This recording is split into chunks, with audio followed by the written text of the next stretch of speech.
నేను డిసెంబర్ చేసుకుంటా మళ్ళీ అదే మాట చెప్తున్నావు కానీ నేను కావదంటున్నాను. ఇప్పుడు బండి మీద వెళ్తుంటే వాళ్ళ అమ్మాలో నాకు ఆపుకుని నాకు అడగతున్నారండి మాట. చెప్పండి అమ్మ, ఏం జరిగింది? పర్లాకముడి మాది. ఒకప్పుడు అక్కడ జైల్లో పెట్టేటప్పుడు 6 మాసాలు జైలు పెట్టారు.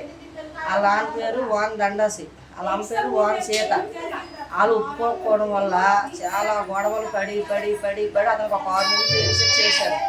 చేసిన తర్వాత ఏటైంది తెలిసిన వాళ్ళ అమ్మాలు ఒప్పుకున్నారు, మేము చేస్తామని ఒప్పుకున్నారు. కానీ నేటికి 8 సంవత్సరాలు అవుతుంది. కేసుకి ఎలా చేసుకోలేదు.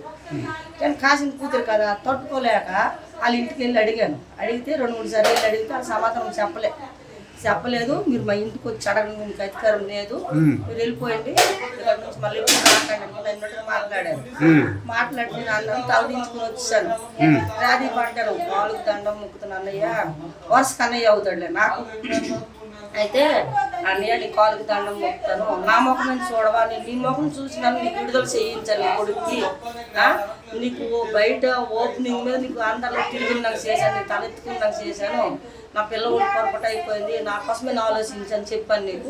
అయితే ఈ మాటలు ఆ మాట విన్నాం వెళ్ళి అన్నాడు. ఎన్ని సంవత్సరాల నుంచి వీళ్ళు 11 సంవత్సరాలు అయింది. ఈ ఘటన జరిగి జైల్లో పెట్టి 8 సంవత్సరాలు అయింది, లాక్డౌన్ ముందు.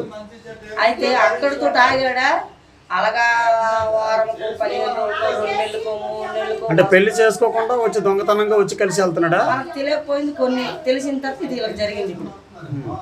ఇప్పుడు రెండోసారి తెలిసింది, దీంతో రెండోసారి తెలిస్తే అప్పుడు ఒకసారి కానిస్టేబుల్ తెచ్చినాము, చూపించినాము, అడిగినాము, మాట్లాడాము. సో ఇప్పుడు ఈ అబ్బాయి వచ్చాడు, ఎవరో లోపల పెట్టి బంధించే తాళం వేశారు కదా, ఏంటి పరిస్థితి? ఇప్పుడు ఎవరు వేశారు? లోపల చాలా మాల వేశారు, నేనే వేసాను. లోపల నుండి కదా, బయట నుండి వేసారు? నేనే వేసాను. మీరు వేశారు? ఓకే.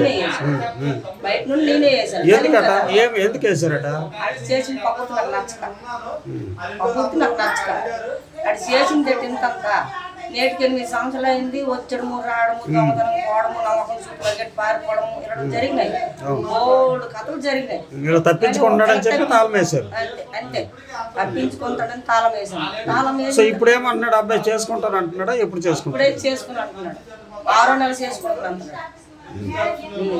సో ఇప్పుడు మరి పోలీస్ స్టేషన్కి వెళ్తున్నారా? కంప్లైంట్ ఇవ్వడానికి ఇచ్చారా? ఇప్పుడు మళ్ళా నా మనస్ఫూర్తిగా చెప్తున్నాను, ఆ పిల్లలకు మళ్ళీ అడిగి వెళ్తాను. అంటే అబ్బాయి మీ పాపని పెళ్లి చేసుకోవాలి, పెళ్లి చేసుకుంటే ఇంకా మంచిది. ఆడు ఇమ్మీడియట్లుగా ఇప్పుడు పెళ్లి చేసుకుని వెళ్ళిపోతే ఆడంత మంచోడు మరి అక్కడ ఉండడు. అది చేసుకోకుండా వెళ్ళిపోతే మళ్ళీ వాయిదా మళ్ళీ 10 సంవత్సరాలు పడుతుంది. అందుకని మీరు తాళం వేశారు. అంతే. పెళ్లి చేసుకోమంటున్నారు, నేను చేసుకుంటాం అంటున్నాను. వాళ్ళు ఇలా చేస్తున్నారు. ఎప్పటి నుండి ప్రేమించుకుంటున్నారు మీరు? అయిపోతుంది 6 సంవత్సరాలు. మరి ఏం పెళ్లి చేసుకోవట్లేదు? చేసుకుంటాను సార్, ఈ 1 ఇయర్లో ఈ ఇయర్లో చేసుకుంటామని చెప్పాను. వాళ్ళకి వాళ్ళ అమ్మాయి నట్లేదు. మరి వచ్చి రోజు అలాగే నువ్వు అమ్మాయితో కలవడం అనేది కరెక్ట్ కాదు కదా సార్. రోజు వస్తున్నాను,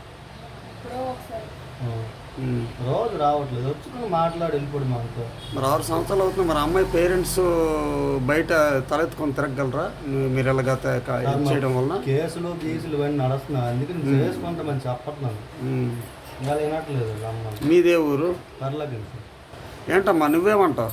నేనైతే ఎలాగైనా పెళ్లి చేసుకుని ఇద్దరం కలిసి ఉందాం అనుకో, కానీ అలా అమ్మ నాన్న మీద అయితే నాకు నమ్మకం లేదు. ఎందుకంటే చాలాసార్లు మేము వెళ్ళి ఎలాగే మోసపోయాము. అమ్మ, నేను, మా బాప అందరం వెళ్ళి ఎలాగే చేసేవారు. అతను ఎంత చేసుకుంటాను ఈ రోజు రేపు అని అలా. ఎన్ని సంవత్సరాలు అవుతుందమ్మా? ఇప్పుడు 8 years అవుతుంది. ఓకే. ఇప్పుడు నీ ఏజ్ అంతా? నాకు ఇప్పుడు 23 అవుతుంది. సో ఇప్పుడు ఇమీడియట్గా పెళ్లి చేసుకోవాలని నువ్వు అంటావు అంతేనా? మరి తనేమంటున్నాడు? తనంటే తనకు అడగాలి, నేను ఎలా చెప్పగలను? తను మనసులో ఇప్పుడు ఏమంటున్నాడు? తను ఇప్పుడు చేసుకుంటాను అంటున్నాడు. ఇప్పుడు చేసుకుంటాడా? ఇప్పుడేమో నాకు తెలియదు, చెప్పట్లేదు. డిసెంబర్లో చేసుకుంటాం అంటున్నారు. మరి నువ్వేమంటావు? నేను వచ్చాడు కదా చేసుకొని తర్వాత 2 రోజులు మా అమ్మ ఇంట్లో వదిలేసినా పర్లేదు అనేసి నేను అనుకుంటున్నాను. ఇప్పుడు రిజిస్టర్ మ్యారేజ్ చేసుకుంటాను, డిసెంబర్లో నార్మల్ మ్యారేజ్ చేసుకుంటాను. మా ఇంట్లో ఒప్పుకోకపోతే నేను వచ్చి పిల్లకి తీసుకెళ్ళి ఇంటికాడ ఉంచుకుంటాను. అది నేను. ఇప్పుడు మాత్రం మీ ఇంటికి తీసుకుని వెళ్ళవు? ఇప్పుడు అవ్వదు. ఏమట కారణం? అవ్వదు సార్, సడన్గా అలాగవచ్చు సార్. ఏమి? ఇప్పుడు ఇంట్లో ఒప్పుకోవాలి. ఎంత అవుద్ది? వాళ్ళు ముహూర్తాలు తీస్తున్నారు కదా. మరి ఇప్పుడు ఒప్పుకోని అప్పుడు ఒప్పుకుంటారా? ఒప్పుకుంటారు సార్. మరి ఇప్పుడు ఒప్పించవచ్చు కదా. ఆల్రెడీ ఒప్పించానండి, నేను ముహూర్తం తీస్తామని పెళ్లి మరి ఇప్పుడు చేస్తున్నాను, పెళ్లి ఒప్పుకున్నాను. చేసుకోవచ్చు కదా. సార్ ఇప్పుడు చేసుకోవచ్చు కదా, మీ అమ్మ నాన్నకి చెప్పి రిజిస్ట్రేషన్ చేసుకోవచ్చు కదా. ఇప్పుడు సడన్గా అంతే మరి సడన్గా ఏముంది, ఆడపిల్ల జీవితం కదా. For more videos like this, subscribe Big TV channel.